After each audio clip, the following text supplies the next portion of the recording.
വാതിൽപ്പടിയിലുള്ള കോലമൊക്കെ ഞാൻ സിനിമകളിൽ മാത്രമാണേ കണ്ടിട്ടുള്ളൂ. വെളുപ്പിന് ഒരു 6 മണിയായിട്ടുണ്ട്. ഞാനും ധനുഷേട്ടനും കൂടി തീർത്ഥസ്നാനം ചെയ്യാൻ വേണ്ടി പോവുകയാണേ. ഉള്ളത് പറയാലോ, ഞാൻ തമിഴ്നാട്ടിൽ വന്നതിൽ വെച്ച് യാതൊരു വൃത്തിയില്ലാത്തൊരു സ്ഥലമാണ് കേട്ടോ ഈ രാമേശ്വരം ഏരിയ.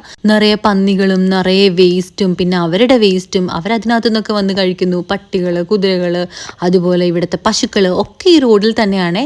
ഇങ്ങനെയുള്ള വലിയ വണ്ടികളിൽ വരുന്ന ആൾക്കാരും കാശ് ലാഭിക്കാനായിട്ട് ആ വണ്ടി തന്നെ കിടക്കും. പിന്നെ പുറത്തിരുന്ന് ഫുഡൊക്കെ ഉണ്ടാക്കി കഴിച്ച് അവരതിന്റെ വേസ്റ്റും അവിടെ ഇടും കേട്ടോ. ആകെ മൊത്തത്തിലൊരു മനമടുപ്പിക്കലായിരുന്നു ഇവിടെ.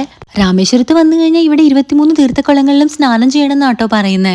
നേരം പുലരുന്തോറും ഇവിടെ തിരക്ക് കൂടി വരുന്ന അക്കോമഡേഷനിൽ റൂം ബോയ് ചേട്ടനാണേ വന്ന് പറഞ്ഞത്. അങ്ങനെ ഞങ്ങൾ വേഗം തന്നെ ഇറങ്ങി വന്നതാണേ. 5:30-ക്കാണ് ഇവിടെ സ്നാനം തുടങ്ങുന്നത് തന്നെ. 6 മണിയായപ്പോഴത്തേക്കും ഇവിടെ നിൽക്കാൻ സ്ഥലമില്ലാത്തത്ര തിരക്കായി. ഇവിടുന്ന് കുളിച്ചു കയറി ബാക്കിയുള്ള തീർത്ഥങ്ങളിൽ സ്നാനം ചെയ്യാൻ വേണ്ടിയിട്ട് നമ്മൾ നേരെ അമ്പലത്തിന്റെ അങ്ങോട്ട് പോവുകയാണെ. അമ്പലത്തിന്റെ സൈഡിലേക്കുള്ള വഴി കൂടെയാണ് നമ്മൾ പോകേണ്ടത്. പക്ഷേ അമ്പലത്തിനകത്ത് കയറണമെങ്കിൽ നമ്മൾ 22 തീർത്ഥത്തിലും കൂടെ ബാക്കി സ്നാനം ചെയ്ത് നമ്മൾ പിന്നെ കുളിച്ച് ഡ്രസ്സ് മാറിയിട്ട് വേണം കേട്ടോ പോവാനായിട്ട്. 22 തീർത്ഥ കിണറുകളാണേ ഉള്ളത്. അത് ഓരോന്നിനും നമ്മളുടെ തലയിലിട്ട് ഇതുപോലെ വെള്ളം കോരി ഒഴിച്ചു തരും. അങ്ങനെ 23 തീർത്ഥസ്നാനവും കഴിഞ്ഞ് നമ്മൾ അമ്പലത്തിലേക്ക് പോയേ. നമ്മൾ സ്പെഷ്യൽ ദർശനമാണ് എടുത്തായിരുന്നേ. അവിടുന്ന് ഇറങ്ങിയപ്പോഴത്തേക്കും വിശപ്പിന്റെ വിളി വന്നെന്നേ. സമയം 9:30 ആയിന്നേ. അങ്ങനെ പൂരി ബജി കഴിച്ച് നമ്മൾ തിരിച്ചു പോവാണ് കേട്ടോ.